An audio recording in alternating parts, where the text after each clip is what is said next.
प्रधानमंत्री नौशहरा में मौजूद हैं जवानों के साथ बातचीत करते हुए। जवानों को एक संबल देते हुए, एक मानसिक बल देते हुए, एक दृढ़ता को मजबूत करते हुए प्रधानमंत्री लगातार बॉर्डर पर जवानों के साथ दीपावली मनाते हैं और इस बार नौशहरा पहुंचे हैं जवानों के साथ। ये दृश्य अक्टूबर 2014 के, नवंबर 2015 के, जहां पर प्रधानमंत्री सियाचिन में, इसके अलावा डोगरा में, इसके अलावा हिमाचल प्रदेश में और राजौरी में लगातार इस परंपरा का प्रधानमंत्री ने ये परंपरा, एक नई परंपरा शुरू की जवानों के साथ दीपावली मनाने की, जिसका लगातार अनवरत वो पालन कर रहे हैं। जवानों के पास वो जाते हैं विभिन्न चुनौतीपूर्ण स्थितियों में, चुनौतीपूर्ण जगहों पर जहां पर जवान देश की रक्षा कर रहे हैं। बिना किसी चुनौती की परवाह करते हुए वहां पर प्रधानमंत्री स्वयं जाते हैं उनके साथ दीपावली मनाने, क्योंकि वो अपने परिवारों से दूर हैं, लेकिन देश जो कि एक बड़ा परिवार है वो जवानों के साथ है।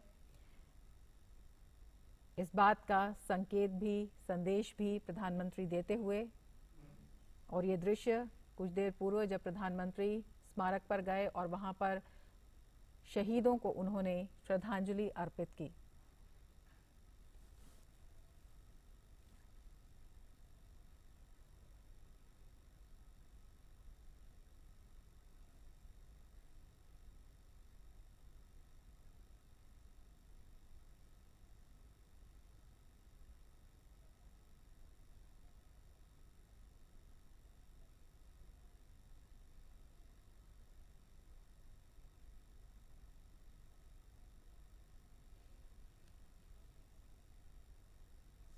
तो गौरव के साथ साथ बेहद भावनात्मक पल प्रधानमंत्री नौशहरा में, और हमारे संवाददाता सुधाकर दास हमारे साथ इस वक्त मौजूद हैं।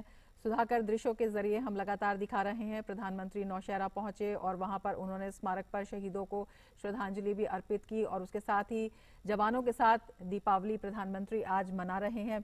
किस तरह से कह सकते हैं इसे, बेहद भावुक पल भी कहा जा सकता है और गौरवपूर्ण भी कहा जा सकता है, और इसके साथ साथ एक जज्बे को जगाने वाला पल भी कहा जा सकता है।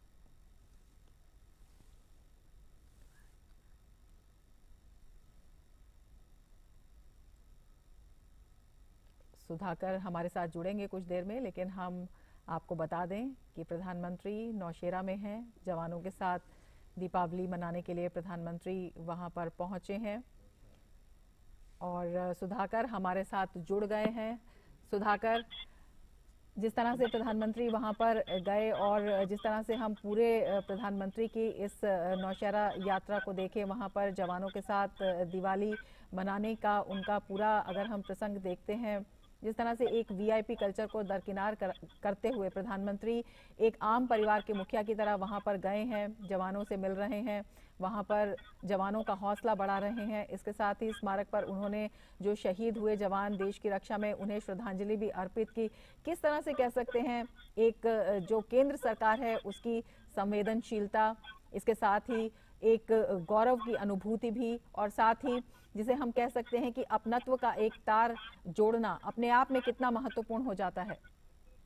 देखिए, बहुत महत्वपूर्ण। और रमा, सबसे पहले तो सीमा पर जाकर उन जवानों को याद करना जिन्होंने देश के लिए शहादत दी।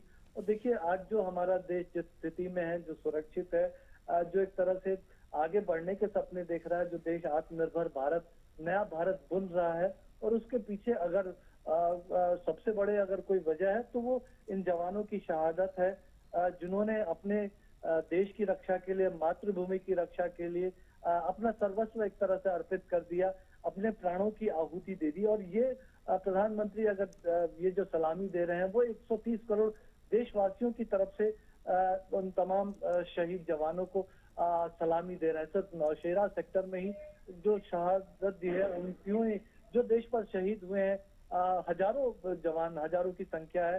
अगर आजादी के बाद से अब तक की बात की जाए, उन तमाम हजारों जवानों को आज इस खास मौके पर, दिवाली के दिन, त्योहार के दिन, उन जवानों को, उन जवानों के परिवारों को याद करना जिन्होंने शहादत दी है, निश्चित तौर पर एक बहुत बड़ा संदेश है कि देश आपके प्रति कृतज्ञता अर्पित करता है। आपने जो शहादत दी है, देश उसका हमेशा ऋणी रहेगा, उस कर्ज को कभी देश उतार नहीं पाएगा। और ये एक संदेश, बड़ा संदेश प्रधानमंत्री मोदी ने दिया है। निश्चित तौर पर उस श्रद्धांजलि के साथ, उस अश्रुपूरित नमन के साथ इस यात्रा की वो शुरुआत कर रहे हैं। हम तस्वीरों में ये भी देख रहे हैं कि पूरी जो इस नौशेरा सेक्टर में मुझे मुमकिन लगता है कि ये जो मेमोरियल है या उसके बारे में प्रधानमंत्री को ब्रीफ भी किया जा रहा है, उनको जानकारी भी दी जा रही है। और यहाँ का जो वीरों का जो इतिहास है, और प्रधानमंत्री की हमेशा इस बात में इच्छा रहती है कि वो इस वीरता के इतिहास को ज्यादा से ज्यादा जाने और वो अपने संदेशों के जरिए इसको देशवासियों तक पहुंचाए। और चाहे उनका कोई भी अभिभाषण हो या खासतौर से मन की बात कार्यक्रम में उन्होंने इस तरह के अलग अलग बार जो है कई वीरों की कहानियों को देश के सामने लाया है, जिसके बारे में हो सकता है देशवासियों को बहुत ज्यादा पता नहीं हो। प्रधानमंत्री इस बात को भी, आज चूंकि आजादी का अमृत महोत्सव भी देश मना रहा है, तो उस दौरान इस बात को कहते रहे कि ऐसे हमारे जो सेनानी हैं जिन्होंने एक तरह से सब कुछ अपना कुर्बान कर दिया, उनकी कहानियां ज्यादा से ज्यादा देशवासियों तक पहुंचनी चाहिए, युवाओं तक पहुंचनी चाहिए, ताकि युवा इसके जरिए प्रेरित हो। तो आज जब ये तस्वीरें देश के युवा देख रहे होंगे, हम जानते हैं कि हमारी 65% आबादी युवा है, तो जो हमारे देश के 80 करोड़ युवा इन तस्वीरों को देख रहे होंगे, तो उनका भी हौसला बढ़ेगा, उनको भी प्रेरणा मिलेगी। और पीएम मोदी जब ये बात कहते हैं कि हो सकता है हमारे ये जो सेना के जवान हैं वो तो अपना सर्वस्व सब समर्पित कर रहे हैं, तो लेकिन ये सेना के जवान देशवासियों को ये संदेश देते हैं कि आप जहां भी हैं, जो भी कर रहे हैं, तो एक तरह से इस भावना को जरूर मन में रखें कि आपके इस काम से कहीं ना कहीं देश के किसी नागरिक का भला होता हो। और अगर आप एक कदम चलते हैं तो देश 130 करोड़ कदम आगे चलेगा। निश्चित तौर पर आप ये जो सेना के जवान हैं, आप अगर एक कदम चलना चाहते हैं तो उसमें आपकी मदद करते हैं, क्योंकि वो आपको सुरक्षित रखते हैं, सीमाओं की सुरक्षा करते हैं। वो देश का जो द्वार, जो हमारी सीमाएं कहलाती हैं, उस द्वार को सुरक्षित रखते हैं। तो बहुत ही अहम संदेश, और ये जो नमन है, ये पूरी देश की तरफ से एक तरह से हमारे देश के जवानों को नमन है। रमा? बिल्कुल सुधाकर, आपसे ये भी समझना चाहेंगे कि जिस तरह से केंद्र सरकार आने के बाद प्रधानमंत्री मोदी के नेतृत्व में जवानों की सुविधा के लिए उनकी मांग के अनुसार जिस तरह के कदम उठाए गए हैं, वो भी अपने आप में दिखाता है कि हमारे इन वीर सपूतों के लिए केंद्र सरकार कितनी संवेदनशील है और किस तरह से प्रधानमंत्री की सीधी नजर है। जी बिल्कुल, देखिए आप ये कोई मामूली फैसले नहीं थे। जब वन रैंक वन पेंशन जैसे मुद्दे जो 3-4 दशकों से अटके हुए थे, उसको सुलझाया गया, या ये फैसला लेना कि हम जो है अब 100 से भी ज्यादा हथियार उनका उत्पादन निर्माण भारत में ही करेंगे। डिफेंस कॉरिडोर बनाने का फैसला हो, या फिर एक तरह से भारत को रक्षा क्षेत्र में एक निर्यातक देश के रूप में आगे बढ़ाने की बात हो, सेनाओं को और ज्यादा अधिकार देकर उनको फैसले लेने के लिए आत्मनिर्भर बनाने की बात हो, या सबसे बड़ी बात जो एक तरह से सेना के जवानों के परिवारों की चिंता करने की बात हो। आपको याद होगा कि साल 2019 में जब वो दोबारा प्रधानमंत्री के तौर पर वो चुन के आए थे, पहला दिन जो उन्होंने शुरू किया था, तो पहले दिन जो सबसे पहला फैसला किया था, तो सेना के जवानों के परिवारों, उनके बच्चों की शिक्षा से जुड़ा हुआ था। तो हर एक छोटे बड़े पहलू का ध्यान रखते हुए, उनके कल्याण का ध्यान रखते हुए, तो आज जब सेना के जवान को पता है कि अगर वो सीमाओं की रक्षा करने के लिए जा रहा है, तो उनके परिवार की चिंता करने वाली एक सरकार उनके पास है। उस सेना के जवान को पता है कि अगर वो किसी लड़ाई में कूदेगा तो सबसे आधुनिक हथियार आज उसको मिल रहा है। आज उस सेना के जवान को पता है कि अगर उसके ऊपर कोई दबाव रहता है तो उसको पूरी छुट्टियां मिल सके, इसकी भी व्यवस्था करने वाली आज एक सरकार है। आज सेना के जवान को ये पता है कि अगर आतंक के एक तरह से आकाओं को मारने के लिए वो सीमा पार कर घुस आक्रमण करता है, तो उसके एक तरह से उसके पीछे खड़े होने वाली एक सरकार है। तो आज सेना के जवानों को ये पता है कि अगर वो कोई बात कहते हैं, करते हैं, तो वो सीधे बात प्रधानमंत्री मोदी तक पहुंचती है, और प्रधानमंत्री मोदी उन बातों पर विचार करते हुए सेना के जवानों को आगे बढ़ाने के लिए हर संभव फैसले लेते हैं। तो निश्चित तौर पर जब ये तमाम चीजें सेना के जवानों को, लेकिन ये एक भावनात्मक दिन भी होता है दिवाली, अपने परिवारजनों से दूर मनाना। रमा, आज हम और आप अपने परिवारजनों के साथ ये दिवाली मना रहे हैं। उनके साथ हम फुलझड़ियां एक तरह से दिए जलाएंगे, लेकिन निश्चित तौर पर अब सेना के जवानों को जब प्रधानमंत्री मोदी मिलते हैं, श्रद्धांजलि देते हैं शहादत वाले जवानों को, या फिर वो जवानों को जब मिठाई भी खिला रहे होंगे, तो उनको आश्वस्ति होगी कि निश्चित तौर पर वो अकेले नहीं हैं, उनके साथ 130 करोड़ देशवासियों की शुभकामनाएं हैं।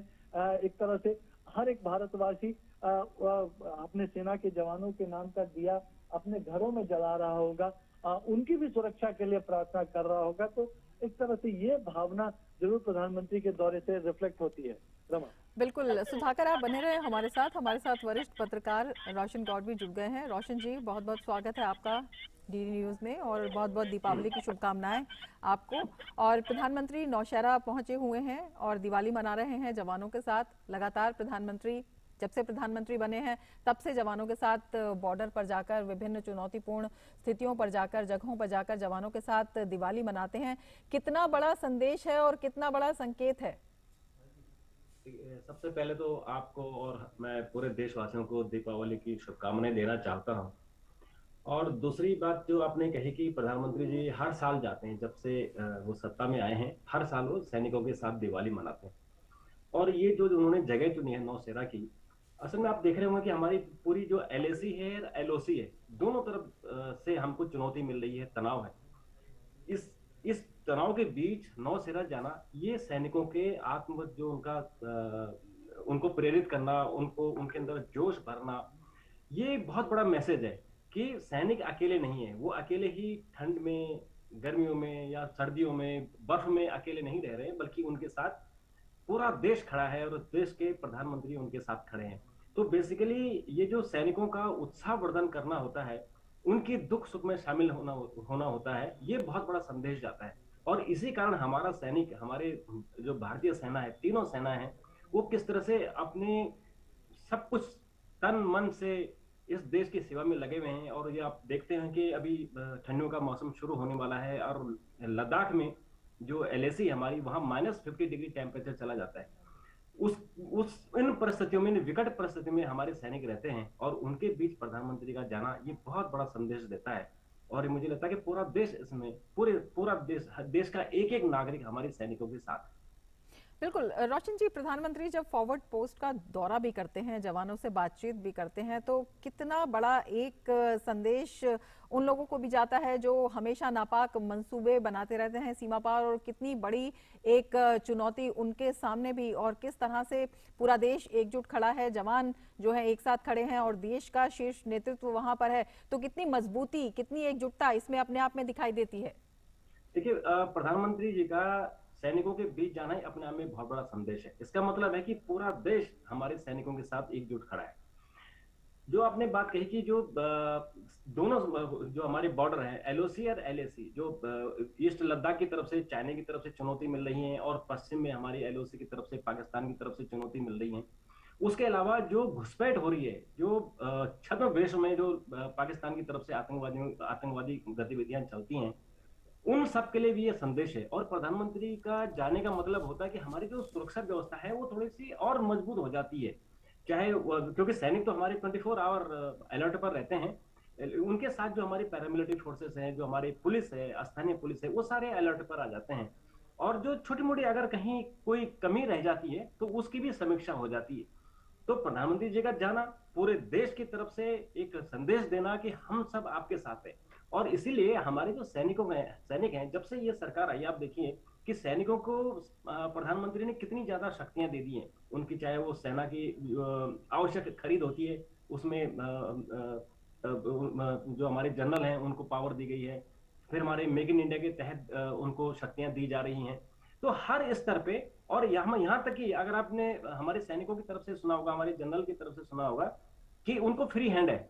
अगर उनको मौका मिलता है, अगर उनको कहा जाए कि आपके सामने परिस्थितियां, तो आपको दिल्ली का मुंह नहीं देखना है, आपको केवल इंतजार नहीं करना कि दिल्ली से कोई संदेश जाए और फिर आप एक्शन लें।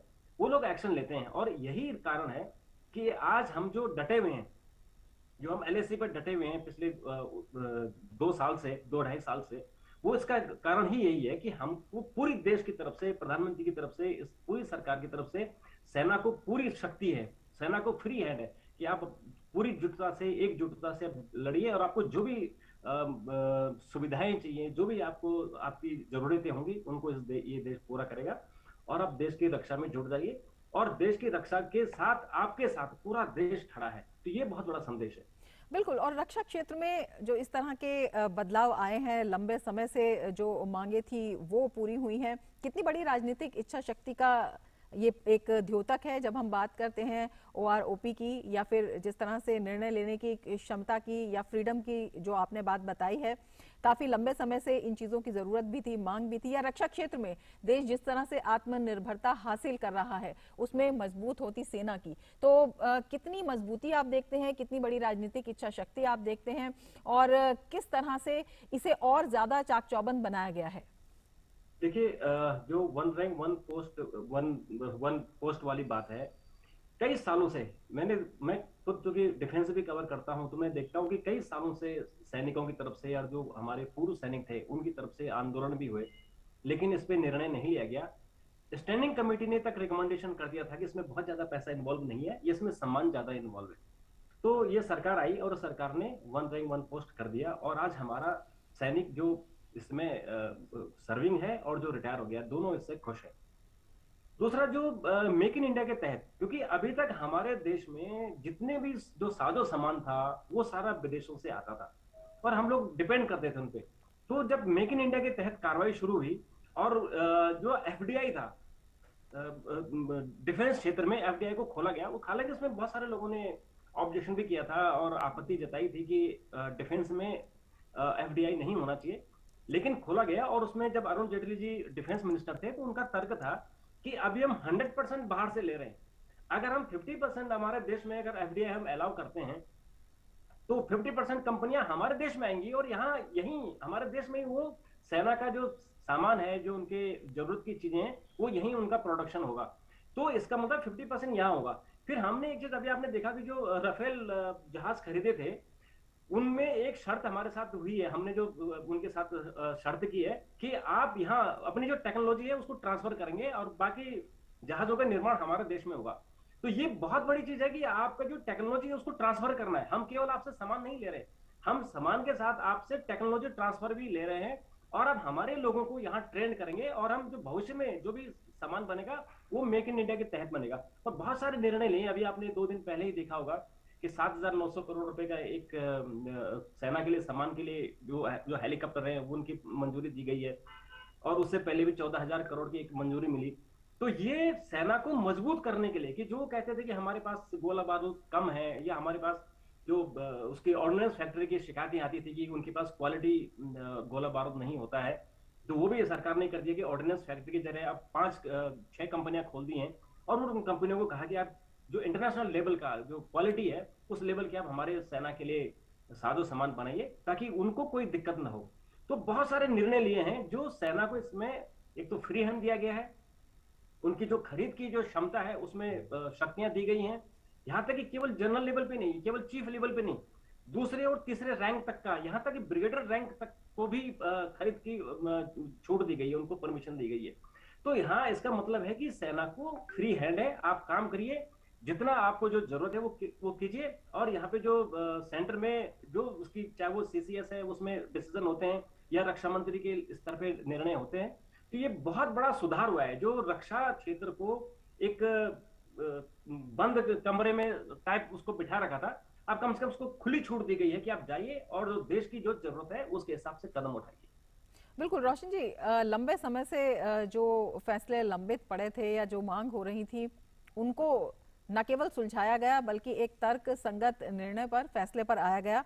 अगर ऑर्डिनेंस फैक्ट्री बोर्ड को भंग करने की बात की ही हम बात करते हैं तो ये 200 साल पुराना बोर्ड था और लंबे समय से इसके बारे में जो है सवाल खड़े किए जा रहे थे। जिस तरह से 7 नई कंपनियों को सौंपा गया और उसके अलावा जो अलग अलग लोग काम कर रहे हैं उनको भी विभिन्न दायित्व या जिस तरह से उन्हें एडजस्ट किया गया, अपने आप में कितना बड़ा एक जिसे बताते हैं कि निर्णय शक्ति की तत्परता भी है और निर्णय शक्ति में एक स्पष्टता भी है, और वो स्पष्टता इन फैसलों में दिखाई देती है।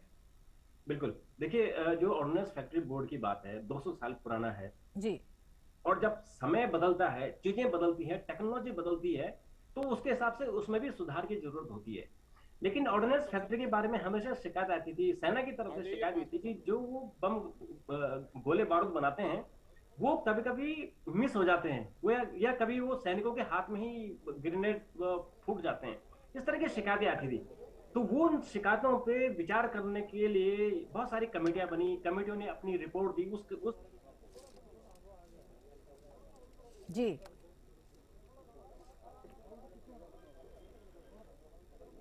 रोशन जी आप जुड़े हुए हैं हमारे इसके साथ। बगल में नीचे बैठ जाएं। तो ये सैनिकों की तरफ से डिमांड हो रही थी। और जो ऑर्डिनेंस फैक्ट्री के कर्मचारी थे उन्होंने इसका विरोध किया था शुरुआत में कि हमारी नौकरी का क्या होगा, हम लोग क्या होंगे। लेकिन सरकार ने स्पष्ट कर दिया कि किसी की नौकरी नहीं जाने वाली, बुलवाएगा। सब लोग नए कंपनियों में एडजस्ट होंगे, सबकी जो सेवा शर्तें हैं उसमें कोई बदलाव नहीं होगा, सबको सभी सुविधाएं मिलेंगी। तो ये निर्णय जो डिफेंस में जो निर्णय हो रहे हैं, नहीं अलग अलग आवाज आ रही है, ये नहीं चलेगा।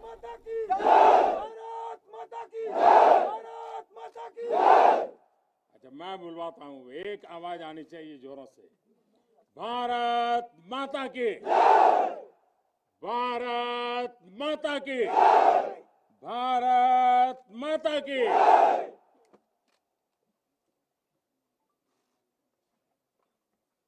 दिवाली का आज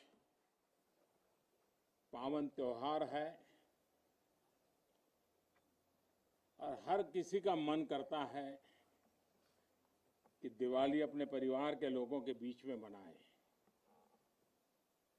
मेरा भी मन करता है कि मैं दिवाली मेरे परिवारजनों के बीच में मनाऊं, और इसीलिए हर दिवाली मैं मेरे परिवारजनों के बीच मनाने के लिए आता हूं, क्योंकि आप मेरे परिवारजन हैं, मैं आपका परिवार का साथी हूं। तो मैं यहां प्रधानमंत्री के रूप में नहीं आया हूं, मैं आपके परिवार के एक सदस्य के रूप में आया हूं। आप सभी के बीच आना, जो भाव अपने परिवार के बीच जाकर के होता है, वही भाव मेरे मन में होता है। और जब से मैं इस संवैधानिक जिम्मेवारी को संभाल रहा हूं, आज उसको 20 साल से भी अधिक समय हो गया। बहुत लंबे अरसे तक मुझे देशवासियों ने इस प्रकार की सेवा का मौका दिया। पहले गुजरात वालों ने दिया, अब देशवासियों ने दिया। लेकिन मैंने हर दिवाली सीमा पर तैनात आप मेरे परिवारजनों के बीच बिताई है। आज मैं फिर आपके बीच आया हूं, आपसे एक नई ऊर्जा लेकर के जाऊंगा, नया उमंग लेकर के जाऊंगा, नया विश्वास लेकर के जाऊंगा।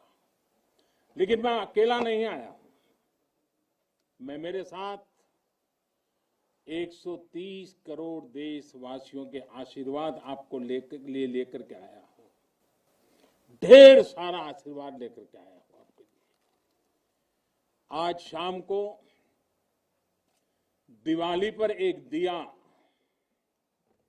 आपकी वीरता को, आपके शौर्य को, आपके पराक्रम को, आपके त्याग और तपस्या के नाम पर, और जो लोग देश की रक्षा में जुटे हुए हैं, ऐसे आप सबके लिए हिंदुस्तान का हर नागरिक वो दिए की ज्योत के साथ आपको अनेक अनेक शुभकामनाएं भी देता रहेगा।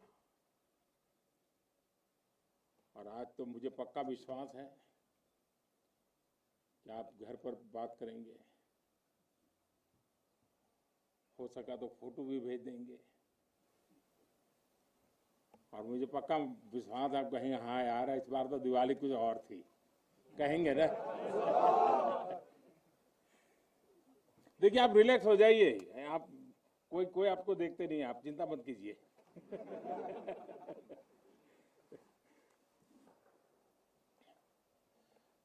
अच्छा आप ये भी बताएंगे ना कि मिठाई भी बहुत खाई थी? नहीं बताएंगे तो बोलो ना। साथियों, आज मेरे सामने देश के जो वीर हैं, देश की जो वीर बेटियां हैं, वो भारत मां की ऐसी सेवा कर रहे हैं जिसका सौभाग्य हर किसी को नहीं मिलता है। किसी किसी को ही मिलता है जो सौभाग्य आपको मिला है। मैं देख रहा हूं, मैं महसूस कर रहा हूं, आपके चेहरे के उन मजबूत भावों को मैं देख रहा हूं।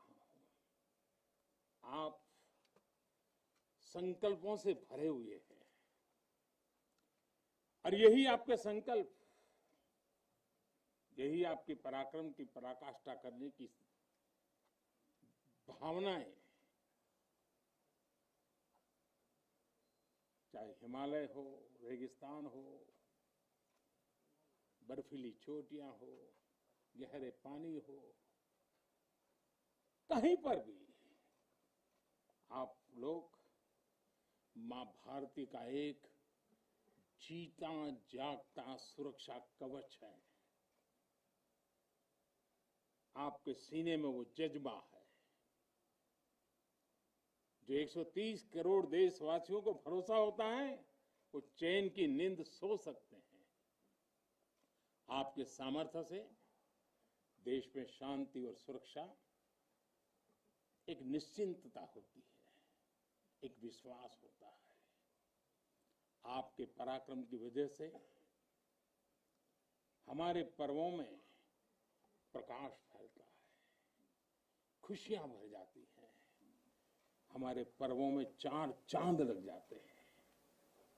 अभी दीपावली के बाद गोवर्धन पूजा, फिर भैया दूज और छठ पर्व भी बिल्कुल गिनती के दिनों में सामने आ रहा है। आपके साथ ही मैं सभी देशवासियों को नौशेरा की इस वीर वसुंधरा से इन सभी पर्वों के लिए देशवासियों को भी बहुत बहुत शुभकामनाएं देता हूं। देश के अन्य हिस्सों में बड़ी संख्या में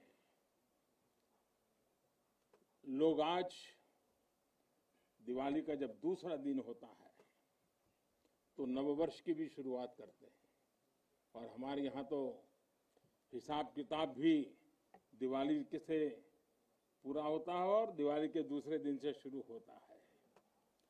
खास करके गुजरात में कल नया साल होता है। तो मैं आज नौशेरा की इस वीर भूमि से गुजरात के लोगों को भी और जहां जहां नववर्ष मनाते हैं उन सबको भी अनेक अनेक मंगल कामनाएं उनके लिए देता हूं। साथियों, जब मैं यहां नौशेरा की पवित्र भूमि पर उतरा, यहां की मिट्टी का स्पर्श किया, तो एक अलग ही भावना, एक अलग ही रोमांच से मेरा मन भर गया। यहां का इतिहास भारतीय सेना की वीरता का जयघोष करता है। हर चोटी से वो जयघोष सुनाई देता है। यहां का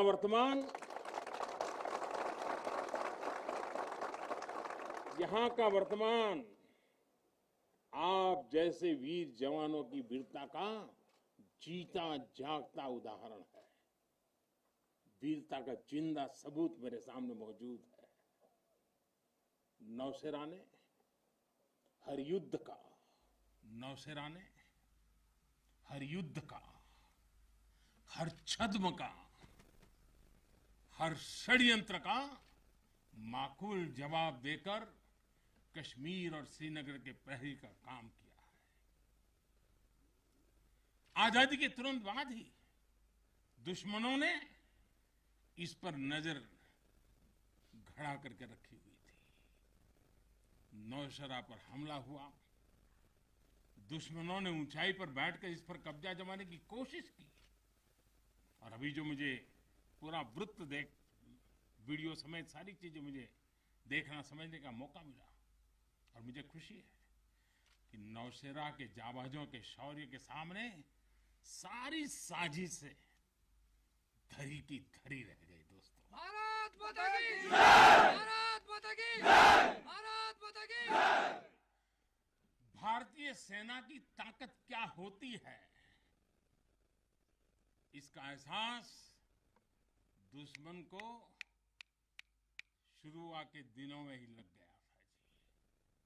मैं नमन करता हूं नौशेरा के शेर ब्रिगेडियर मोहम्मद उस्मान को, नायक जदुनाथ सिंह जी को, जिन्होंने देश की रक्षा के लिए अपना सर्वोच्च बलिदान दिया। मैं प्रणाम करता हूं लेफ्टिनेंट आर राणे को, जिन्होंने भारतीय सेना की जीत का रास्ता प्रशस्त किया था। ऐसे कितने ही वीरों ने नौशेरा की इस धरती पर गर्व की गाथाएं लिखी, अपने रक्त से लिखी हैं, अपने पराक्रम से लिखी हैं, अपने पुरुषार्थ से लिखी हैं, देश के लिए जीने मरने के संकल्पों से लिखी है। अभी मुझे, ये मेरा सौभाग्य था कि दिवाली के इस पवित्र त्योहार पर मुझे आज दो ऐसे महापुरुषों के आशीर्वाद प्राप्त करने का सौभाग्य मिला। मेरे जीवन में एक प्रकार से अनमोल विरासत है। मुझे आशीर्वाद मिले श्री बलदेव सिंह और श्री बसंत सिंह जी। ये दोनों महापुरुष बाल्यकाल में मां भारती की रक्षा के लिए फौज के साथ कंधे से कंधा मिलाकर के साधनों के अभाव के बीच भी, और जब मैं आज सुन रहा था उनको, वही जज्बा था जी, वही मिजाज था, और वर्णन ऐसे कर रहे थे जैसे आज ही अभी से लड़ाई का मैदान से आए हैं, ऐसा वर्णन कर रहे थे। आजादी के बाद हुए युद्ध में ऐसे अनेकों स्थानीय किशोरों ने ब्रिगेडियर मोहम्मद उस्मान के मार्गदर्शन से बाल सैनिक की भूमिका निभाई थी। उन्होंने अपने जीवन की परवाह न करते हुए उतनी कम उम्र में देश की सेना के साथ कंधे से कंधा मिलाकर के काम किया था, सेना की मदद की थी।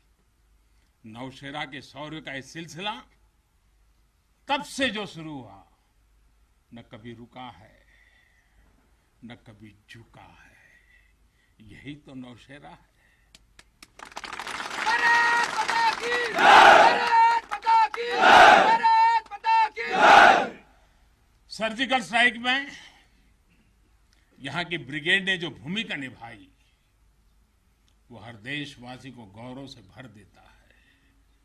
और वो दिन तो मैं हमेशा याद रखूंगा, क्योंकि मैं कुछ तय किया था सूर्यास्त के पहले कि सब लोग लौट करके आ जाने चाहिए, और मैं हर पल फोन की घंटी पर टिकटिका के बैठा हुआ था कि आखिर से आखिर मेरा जवान पहुंच गया क्या, और कोई भी नुकसान किए बिना ये मेरे वीर जवान लौट करके आ गए, पराक्रम करके आ गए, सिद्धि प्राप्त करके आ गए। भारत माता की भारत माता की भारत माता की। सर्जिकल स्ट्राइक के बाद यहां अशांति फैलाने के अनगिनत कुत्सित प्रयास हुए, आज भी होते हैं, लेकिन हर बार आतंकवाद को मुंह तोड़ जवाब मिलता है। असत्य और अन्याय के खिलाफ इस धरती में एक स्वाभाविक प्रेरणा है, माना जाता है, और मैं मानता हूं ये अपने आप में बड़ी प्रेरणा है। ऐसा माना जाता है कि पांडवों ने भी अज्ञातवास के दौरान अपना कुछ समय इसी क्षेत्र में व्यतीत किया था। आज आप सबके बीच आकर मैं अपने आप को यहां की ऊर्जा से जुड़ा हुआ महसूस कर रहा हूं। साथियों, इस समय देश अपनी आजादी के 75 वर्ष का पर्व मना रहा है। आजादी का अमृत महोत्सव गुलामी के लंबे कालखंड में असंख्य बलिदान देकर हमने ये आजादी हासिल की है। इस आजादी की रक्षा करने का दायित्व हम सभी हिंदुस्तानियों के सर पे है, हम सबकी जिम्मेवारी है। आजादी के अमृत काल में हमारे सामने नए लक्ष्य हैं, नए संकल्प हैं, नई चुनौतियां भी हैं।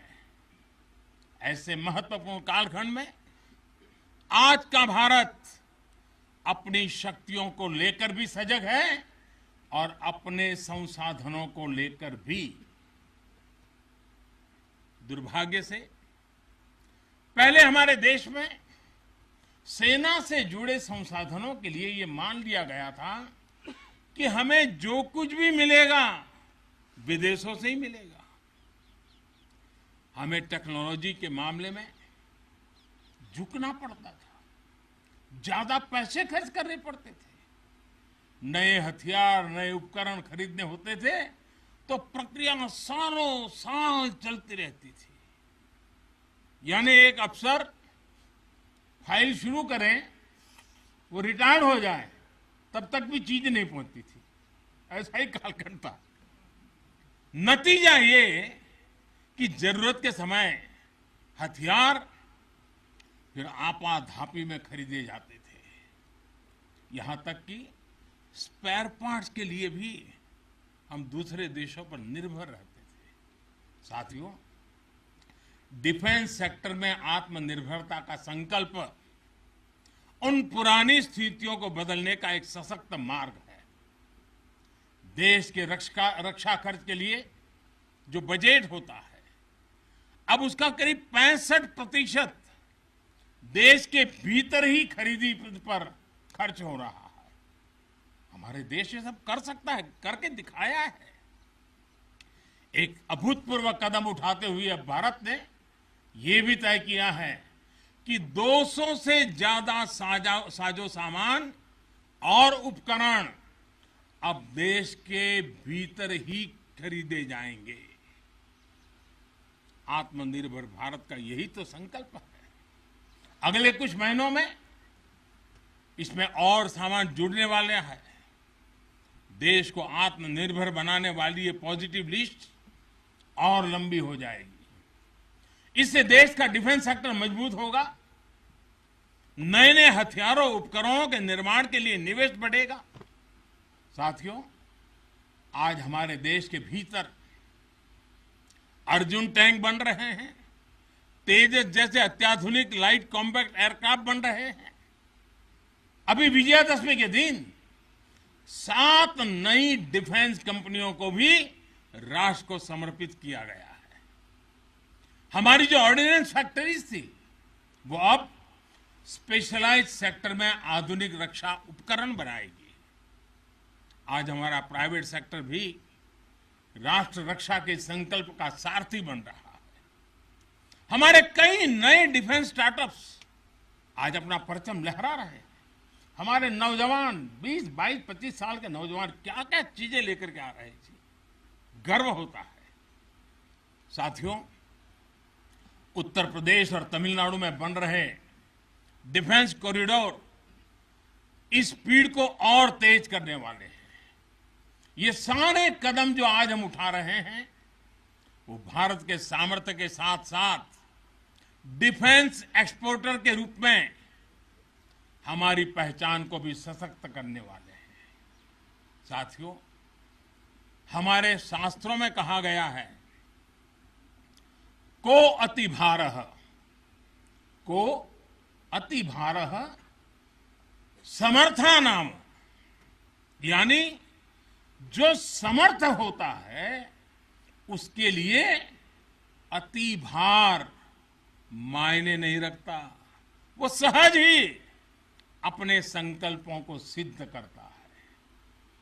इसलिए आज हमें बदलती दुनिया, युद्ध के बदलते स्वरूप के अनुसार ही अपनी सैन्य शक्ति को भी बढ़ाना है, उसको नए ताकत के साथ ढालना भी है। हमें अपनी तैयारियों को दुनिया में हो रहे इस तेज परिवर्तन के अनुकूल ही ढालना ही होगा। हमें मालूम है किसी समय हाथी घोड़े पर लड़ाइयां होती थी। अब कोई सोच नहीं सकता हाथी घोड़े की लड़ाई, रूप बदल गया। पहले शायद युद्ध के रूप बदलने में दशकों लग जाते होंगे, शताब्दियां लग जाती होगी। आज तो सुबह एक तरीका होगा तो शाम को दूसरा तरीका होगा लड़ाई का। इतनी तेजी से टेक्नोलॉजी अपनी जगह बना रही है। आज की युद्ध कला सिर्फ ऑपरेशंस के तौर तरीकों तक ही सीमित नहीं है। आज अलग अलग पहलुओं में बेहतर तालमेल, टेक्नोलॉजी और हाइब्रिड टैक्टिक्स का उपयोग बहुत बड़ा फर्क डाल सकता है। संगठित नेतृत्व एक्शन में बेहतर समन्वय आज बहुत जरूरी है। इसलिए बीते समय से हर स्तर पर लगातार रिफॉर्म्स किए जा रहे हैं। चीफ ऑफ डिफेंस स्टाफ की नियुक्ति हो या डिपार्टमेंट ऑफ मिलिट्री अफेयर्स का गठन, ये हमारी सैन्य शक्ति को बदलते समय के साथ कदम ताल करने में अहम रोल निभा रहे हैं। साथियों, आधुनिक बॉर्डर इंफ्रास्ट्रक्चर भी हमारी सैन्य ताकत को और मजबूत करने वाला है। सीमावर्ती इलाकों की कनेक्टिविटी को लेकर पहले कैसे काम होता था, ये आज देश के लोग, आप सभी भली भांति जानते हैं। अब आज लद्दाख से लेकर के अरुणाचल प्रदेश तक, जैसलमेर से लेकर के अंडमान निकोबार द्वीप तक, हमारे बॉर्डर एरियाज में, हमारे समुद्रिक तट पर जहां सामान्य कनेक्टिविटी भी नहीं होती थी, वहां आधुनिक रोड, बड़े बड़े टनल्स, पूल और ऑप्टिकल फाइबर जैसे नेटवर्क बिछाए जा रहे हैं। इससे हमारी डिप्लॉयमेंट कैपेबिलिटी में तो भूतपूर्व सुधार हुआ ही है। सैनिकों को भी अब बहुत अधिक सुविधा हो रही है। साथियों, नारी शक्ति को नए और समर्थ भारत की शक्ति बनाने का गंभीर प्रयास बीते 7 सालों में हर सेक्टर में किया जा रहा है। देश की रक्षा के क्षेत्र में भी भारत की बेटियों की भागीदारी अब नई बुलंदी की तरफ बढ़ रही है। नेवी और एयरफोर्स में अग्रिम मोर्चों पर तैनाती के बाद अब आर्मी में भी महिलाओं की भूमिका का विस्तार हो रहा है।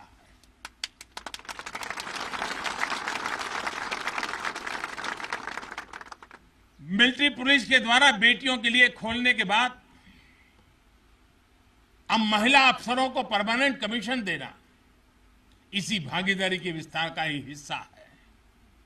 अब बेटियों के लिए नेशनल डिफेंस एकेडमी, राष्ट्रीय मिलिट्री स्कूल और राष्ट्रीय इंडियन मिलिट्री कॉलेज जैसे देश के प्रीमियर मिलिट्री संस्थानों के दरवाजे खोले जा रहे हैं। इसी वर्ष 15 अगस्त को मैंने लाल किले से यह भी घोषणा की थी कि अब देश भर के सभी सैनिक स्कूलों में बेटियों को भी पढ़ाई का अवसर मिलेगा। इस पर भी तेजी से काम शुरू हो गया है। साथियों, मुझे आप जैसे देश के रक्षकों की वर्दी में केवल अथाह सामर्थ्य के ही दर्शन नहीं होते। मैं जब आपको देखता हूं तो मुझे दर्शन होते हैं अटल सेवा भाव के, अडिग संकल्प शक्ति के और अतुलनीय संवेदनशीलता के। इसलिए भारत की सेना दुनिया की किसी भी दूसरी सेना से अलग है। उसकी एक अलग पहचान है। अब विश्व की शीर्ष सेनाओं की तरफ एक प्रोफेशनल फोर्स तो है ही, लेकिन आपके मानवीय मूल्य, आपके भारतीय संस्कार आपको औरों से अलग एक असाधारण व्यक्तित्व के धनी बनाते हैं।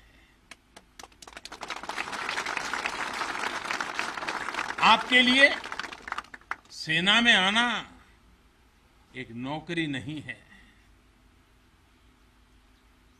पहली तारीख को तनख्वाह आएगा इसके लिए नहीं आए हैं आप लोग। आपके लिए सेना में आना एक साधना है, साधना।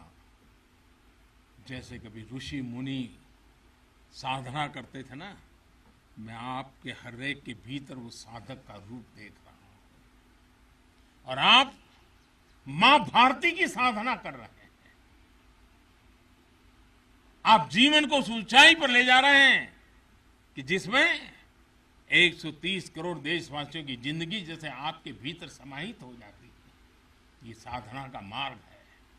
और हम तो भगवान राम में अपने सर्वोच्च आदर्श खोजने वाले लोग हैं।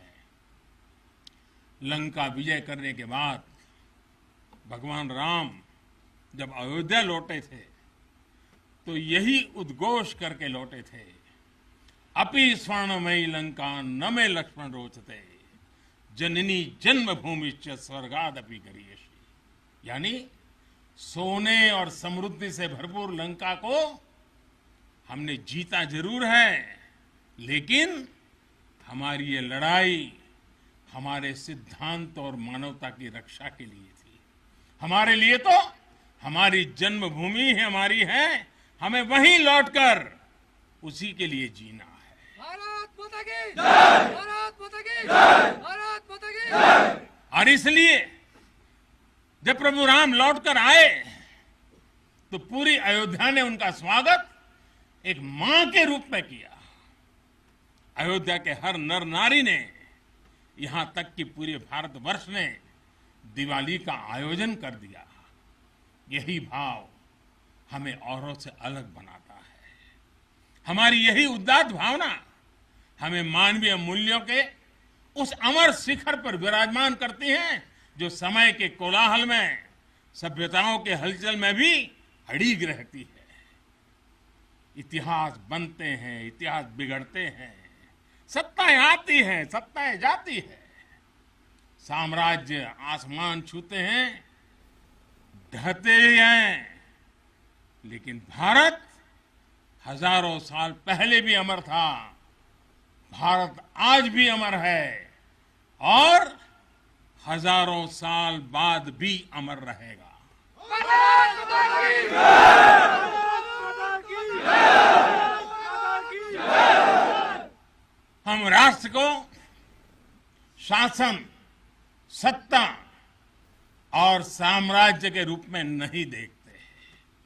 हमारे लिए तो ये साक्षात जीवंत आत्मा है।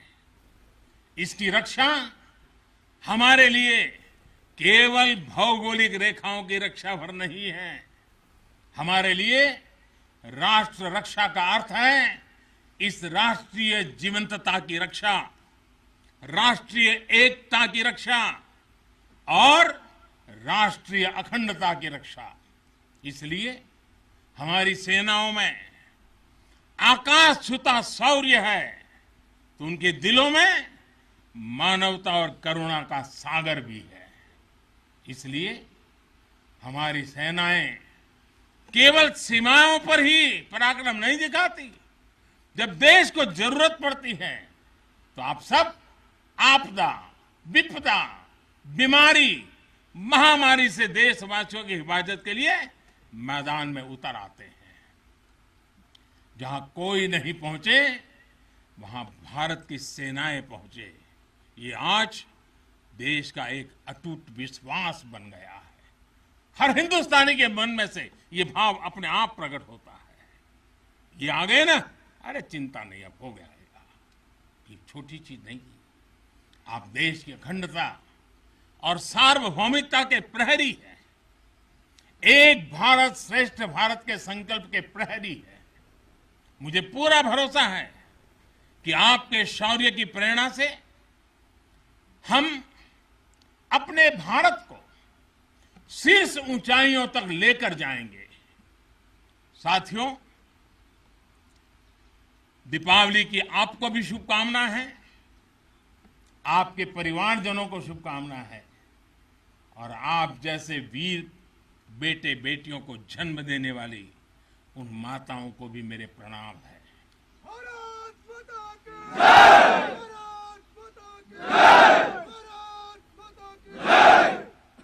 मैं फिर एक बार आप सबको दीपावली की अनेक अनेक शुभकामनाएं देता हूं। मेरे साथ पूरी ताकत से बोलिए, भारत माता की, भारत माता की, भारत। धन्यवाद।